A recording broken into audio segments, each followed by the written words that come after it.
Bismillahirrahmanirrahim. Innal hamdalillah nahmaduhu wa nasta'inuhu wa nastaghfiruh wa na'udzu billahi min shururi anfusina wa sayyiati a'malina.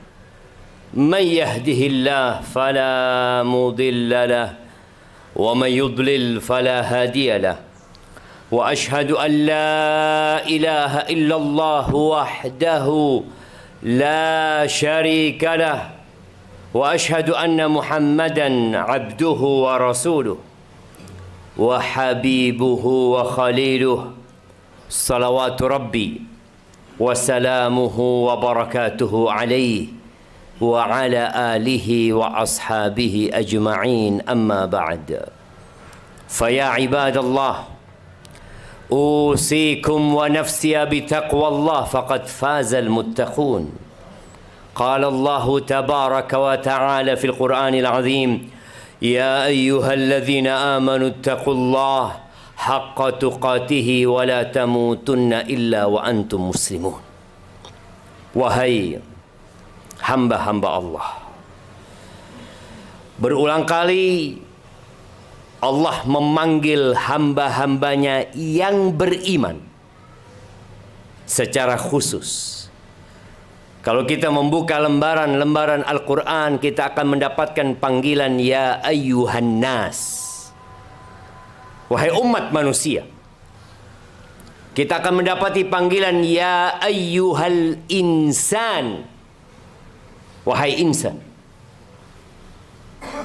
Tapi juga ada panggilan ya ayyuhalladzina amanu, wahai orang-orang yang beriman. Abdullah bin Mas'ud radhiyallahu taala anhu, salah satu sahabat Nabi kita Muhammad alaihi salatu wassalam, pernah berkata, "Idza sami'ta ya ayyuhalladzina amanu fa'ar'iha sam'ak." Apabila engkau mendengar ayat yang dimulai dengan ya ayyuhalladzina amanu, maka pasang telingamu, dengarkan, perhatikan. Imma khairun tu'maru bihi wa imma syarrun tunha anhu. Setelah panggilan ya ayyuhalladzina amanu, boleh jadi di situ ada kebaikan yang kau diperintahkan untuk mengamalkannya, atau ada kejahatan dan keburukan yang kau dilarang dan agar engkau menghindarinya. Di ayat yang sering kali dibaca oleh khatib Jumat, di surat Ali Imran ayat 102, Allah mengatakan ya ayyuhalladzina amanu taqullaha haqqa tuqatih. Wahai orang-orang yang beriman, bertakwalah kalian dengan sebenar-benarnya takwa. Jumat lalu khatib menyampaikan itu. Jumat sebelumnya, bertahun-tahun kita diperintahkan untuk meningkatkan takwa kepada Allah Azza wa Jal, tapi ternyata kita tetap seperti itu saja. Selesai sholat Jumat, apa yang berubah di diri kita? Apa gunanya khatib hadir di masjid, menyampaikan, mengingatkan, kalau ternyata tidak ada perubahan di diri kita? Seakan-akan khutbah Jumat hanya sebuah ritual yang untuk dihadiri, tapi tidak untuk didengarkan. Takwa adalah melaksanakan perintah, menjauhi larangan. Takwa adalah mengingat Sang Pencipta dan tidak melupakannya. Takwa adalah bersyukur atas nikmat yang Allah berikan dan tidak ingkar atas nikmat-nikmat Allah Azza wa Jalla. Wala tamutunna illa wa antum muslimun. Dan janganlah kalian mati kecuali dalam kondisi Islam. Jamaah rahimakumullah, kita semua merasakan kondisi ekonomi di negeri kita yang sedang mungkin tidak baik-baik saja. Ekonomi tidak menyenangkan, dan kita harus masuk ke rumah sakit, membawa diri atau keluarga, maka musibah menjadi lebih berat. Antrian panjang di pengadilan agama orang-orang yang menggugat cerai suaminya gara-gara masalah ekonomi. Kita perlu merenungkan bersama. Kenapa kita diciptakan? Kenapa kita ada di tempat ini? Kenapa ada rumah sakit, tempat berkumpulnya orang-orang sakit? Kenapa ada orang-orang yang lahir cacat? Tapi di samping itu kita melihat ada orang-orang yang bugar, yang sehat, yang kaya raya. Apa sebenarnya tujuan kita diciptakan? Allah Azza wa Jalla mengatakan, Alladzi khalaqal maut wal hayat. Dialah Allah Jalla Jalaluh yang menciptakan kematian. Kita dulu nggak ada. Bapak kita dulu nggak ada. Bapak presiden kita dulu nggak ada. Terus tahu-tahu ada. Dialah yang menciptakan kematian dan kehidupan, liyabluwakum ayyukum ahsanu amala. Untuk menguji siapa di antara kalian yang paling baik amalannya. Amalan itu tidak akan baik kecuali ikhlas dan benar.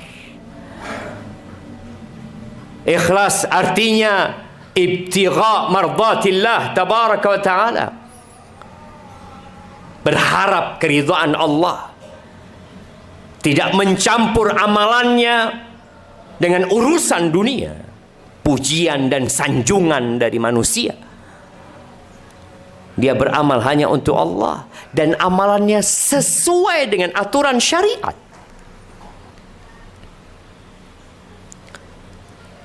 Apakah kita sudah menjadi yang terbaik?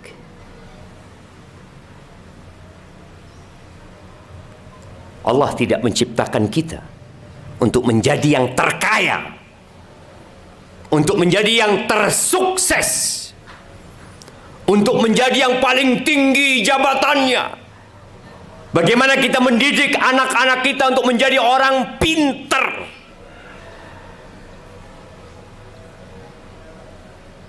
Gak penting untuk menjadi orang pintar kalau ternyata gak baik amalannya. Siapa yang lebih dicintai oleh pimpinan? Orang yang pintar apa orang yang taat dan patuh? Orang yang taat dan patuh. Maka apabila ingin menjadi yang terbaik, maka bagaimana amalan kita sesuai dengan yang diajarkan oleh Allah dan Rasulnya? Patuhi Allah dan Rasulnya. Jamaah rahimakumullah, berbincang tentang kondisi yang tidak menyenangkan. Apakah itu tanda Allah tidak menyukai kita tatkala kita susah? Apakah tatkala kita sakit masuk rumah sakit itu tanda Allah nggak cinta sama diri kita? Tatkala musibah datang silih berganti, karena kita melihat orang-orang beriman sakit, orang-orang kafir juga sakit. Orang-orang Islam terkena petaka, gempa, tsunami, orang-orang kafir juga sama. Maka ketahuilah bahwa lancarnya rizki kita,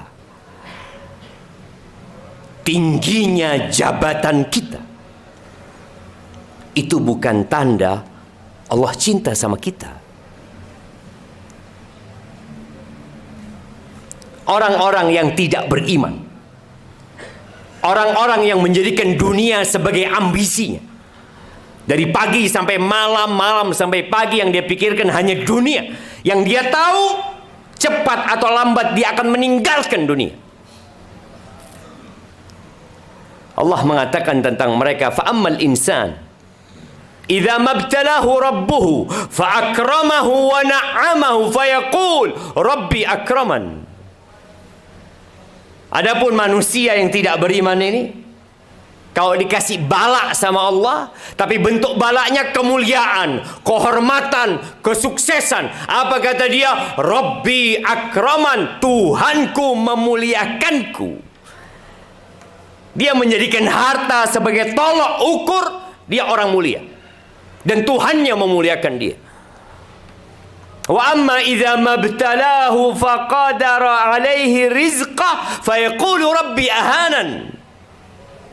Tapi kalau Allah kasih bala dengan ekonomi yang sulit, miskin, susah hidupnya, dia mengatakan Tuhanku menghinakanku.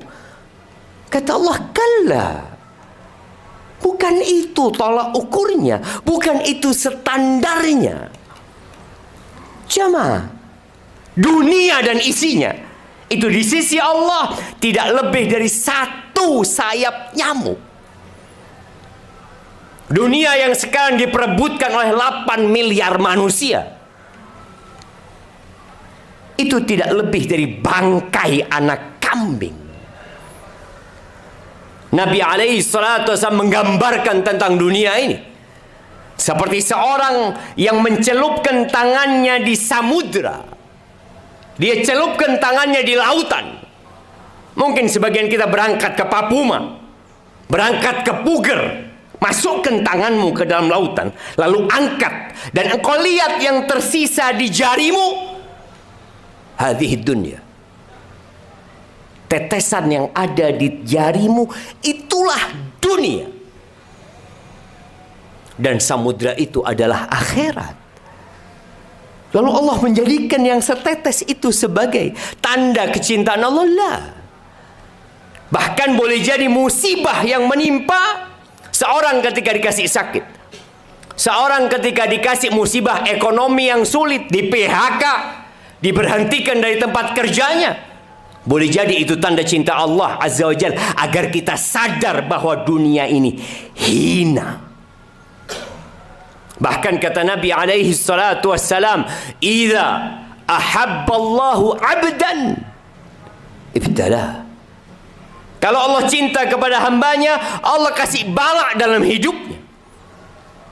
Allah bikin susah kondisi dia, supaya kita kembali kepada Allah Azza wa Jalla. Faman radiya falahu ridha wa man sakhita fa alaihi sukhط. Barang siapa yang ridha, menerima dengan takdir Allah Azza wa Jalla, Allah akan ridha sama dia. Tapi barang siapa yang marah, yang murka ketika dikasih musibah, merasa tidak pantas mendapatkan balak tersebut, merasa sudah baik, merasa sudah banyak sodakohnya, merasa sudah umroh, haji, kenapa kok aku masih dikasih balak? Kata Nabi SAW, asyadun nasi bala'an al-anbiya. Orang yang paling dahsyat balaknya itu para nabi. Lihat Nabi Nuh, lihat Nabi Ibrahim dilempar ke api. Lihat Nabi Musa menghadapi Fir'aun. Lihat Nabi Isa dituduh anak zina, dikejar-kejar mau dibantai dan dibunuh. Lihat Nabi Yahya dipenggal kepalanya, dihadiahkan kepada seorang pelacur. Jadi kalau kita mau tahu orang yang paling dahsyat balanya, para nabi. Tinggal bagaimana kita menyikapi tatkala musibah menimpa kita. Itu yang banyak salah menyikapi musibah yang datang kepada kita. Aqulu qawli hadha wa astaghfirullah li wa lakum wa li sairil mu'minin wal mu'minat fastaghfiruh innahu huwal ghafurur rahim.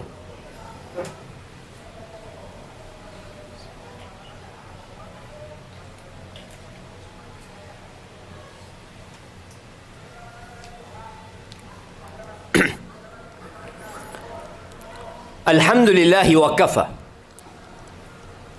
Wassalatu wassalamu ala nabi al-mustafa sayyidina wa maulana wa habibina wa syafi'ina Muhammad wa ala alihi wa ashabihi wa man iqtafa, amma ba'd.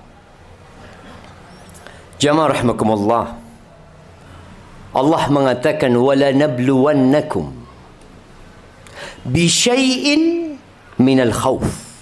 Kata Allah, kami benar-benar akan memberikan bala kepada kalian, kepada seluruh umat manusia. Allah akan berikan bala. Seperti apa bala tersebut? Minal khauf, sedikit rasa takut, kecemasan, takut dengan masa depan, takut dengan penyakit yang menimpanya, takut tatkala operasi gagal operasinya. Ada ketakutan, takut digugat cerai sama istrinya, takut anak-anak bagaimana nanti sekolahnya. Ada rasa takut itu. Walju', kelaparan. Wa naqsin minal amwal, kekurangan harta.